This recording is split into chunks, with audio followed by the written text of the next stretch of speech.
Hey guys, what's up? It's Luke here, and today we're going to be looking at a thermal expansion tutorial. In today's episode, what we're going to be looking at are the different types of ores, including the dusts and ingots that are made with them. Okay, so first of all, I would just like to talk to you about the different varieties. So, the 5 newer ores that you're going to be finding in the thermal expansion mod pack are the copper ore, the tin ore, the ferrous ore, the silver ore, and the lead ore. Now, everything else other than these, what you see in front of you, are either a combination of dusts, which can be made by crushing the ores or ingots, or they are simply byproducts of other dusts which can be made. Okay, so first of all, let's talk about copper ore. Copper ore is probably the most common of all of the 5 ores that you see in front of you. You can find it pretty much at the same level as iron, so if you dig down about 8 to 10 blocks, you'll find ore quite a lot. It's quite common.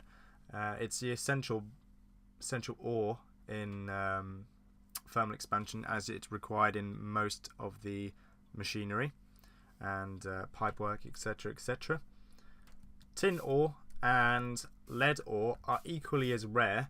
You probably will find them together, or you'll find lead and silver or silver and tin together. They're all equally as rare. I'd have to say it varies from which height they are in terms of being above bedrock, because it totally depends on what you're using, like biomes are plenty, or a flat ground, or whatever the biome is. But they're definitely rare, and when you find them together, you usually find a block of about 4 or 6 or 2, something along that number. Now, ferrous ore is probably the rarest one out of these 5. You won't find ferrous that much. I've had luck finding it lower, probably about the same level as diamond, so about 12 blocks above bedrock, or 8 blocks above bedrock, something like that. And I've had some luck finding it there near lava sources and stuff, and probably the odd block, the odd ore here and there, which is fair enough, really. It's definitely an essential one, and all of these are really, really good, and will be required in building machines, etc., etc. Alright, so now what happens when we find these ores? Well, obviously you mine them as normal with everything above here requires an iron pickaxe or above, so you're obviously making sure you have an iron pickaxe. Once you mine them, they should end up in your inventory like a normal iron ore would. So if we can just find an iron ore, so it'll look just like that in your inventory, yeah, but it'll be looking like either a copper, tin, ferrous, silver, or lead ore.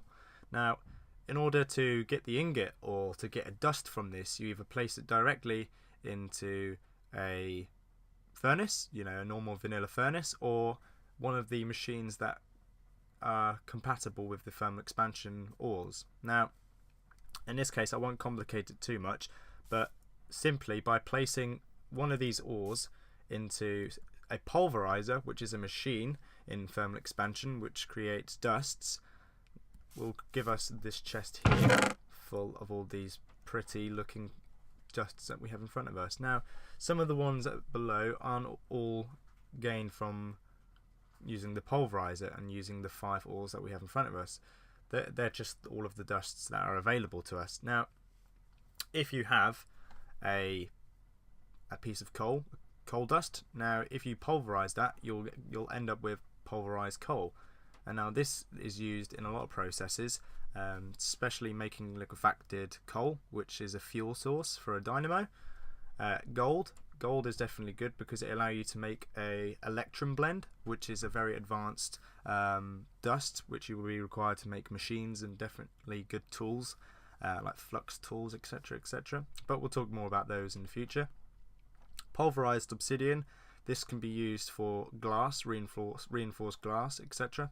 And pulverized copper is simply just pulverizing a copper ore or ingot to get the pulverized copper ore. Pulverized tin, silver, iron, lead, and ferrous ore. All of these down here are kind of irrelevant to what we're talking about when using the pulverizer, but they're definitely worth noting that how many there are and the variety of different fuels, etc. But of course, the most interesting one to look at are these two, aren't they? They are the animated ones, and these two are written in, I'd say, cyan. Are definitely interesting, aren't they? Look, just looking at them, they're opposite colours, but they're both written in cyan. Now, the reason this is because it's a fuel, and it's also an advanced dust. These are needed for reactant dynamos, which will give you a lot of power for your machines later on in the game. Remembering that when you're using, or when you're deciding to crush or pulverize, should I say, any of these ores, you will require energy. Now, the energy source in thermal expansion is redstone flux. Now, a lot of mod packs use redstone flux as a power/energy system. Some use joules, some use EU, etc., universal energy. But yes, RF is the power that this mod pack uses, and it's pretty interesting stuff. Okay, so now let's look at some of the more advanced dusts, like we'll look at Electrum Blend, and we'll look at Shiny Metal, we'll look at Invar Blend, we'll look at, these ones aren't as important just yet, but they can stay there, and that's it. We'll look at the rest of these another time. These are more important later on in the game. Okay, so first of all, looking at Electrum Blend, which is this yellow one here, yellow/gold. In order to make Electrum Blend, you need to be able to crush two different types of ore. The first one being a gold ore, and the second one being a silver ore. So if I can just get those two together, gold dust, and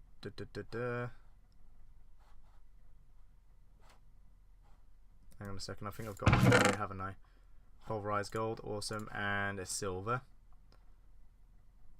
Okay, now if we put these into, hang on a second, if I can just get a crafting bench as well. Never one when you need one.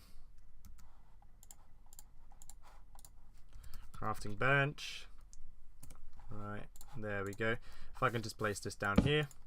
And if we place a pulverized ore dust, a pulverized gold ore dust, and pulverized silver ore dust, we place them together, and anyway, it doesn't really matter. You'll still get the Electrum dust. It's blending it. So in this case, you'll end up with Electrum dust, and it says name 25556 because this is just a code for it. It also says below it the mod Metallurgy Free Base. Don't worry, that's just a mod in the mod pack. It's the same thing as an Electrum Blend for thermal expansion, as it runs on the same coding. So we'll place that here.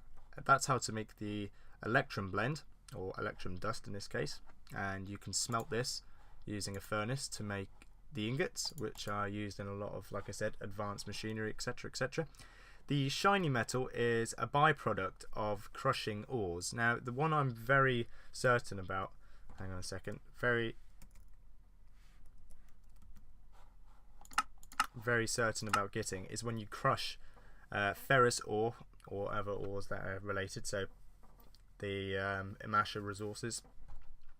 When you crush them using obviously the pulverizer, this requires a certain amount of RF, which is the energy.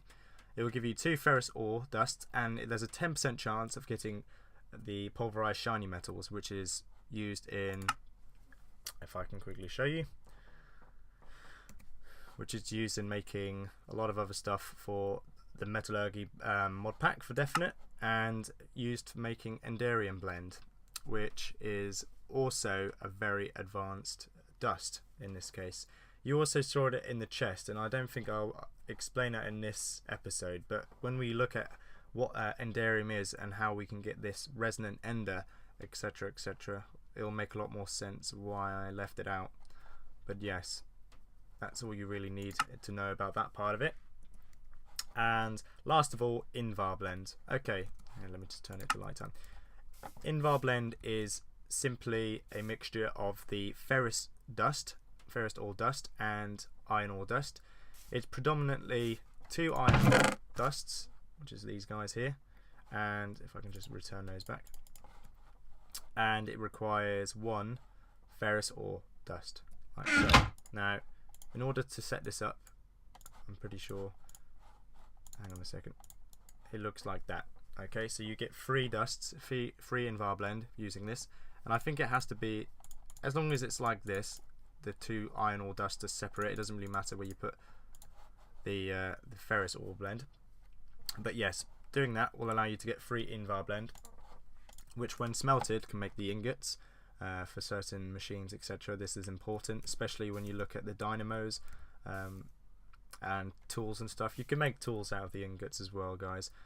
Just as a clear note, not out of all of them, but out of the Invar you can. I'm pretty sure you can't make them out of any of those on their own. They just help make the I would say it's more like an alloy more than anything else. But yeah, that's my opinion. Alright guys, that's it. That's the dusts covered. The basic dusts that all you really need to know, and all the ores. In the next episode, what we're going to be looking at are the ways in which power can be generated using dynamos, and simply how we can use some of these ores and dusts to create the machines. So I'll make the machines for you to see, and I'll show you the recipes, and I might even show you a few examples of the dynamos working in action and how they can transfer energy from obviously themselves to other machines, use it over large distances, or even when they're next to each other. So anyway guys, as always, thank you very much for watching. Please leave a like and subscribe. If you want to leave any comments or suggestions, you know where to leave it, just below the video in the comment section. Thank you very much guys, and I'll see you in the next one.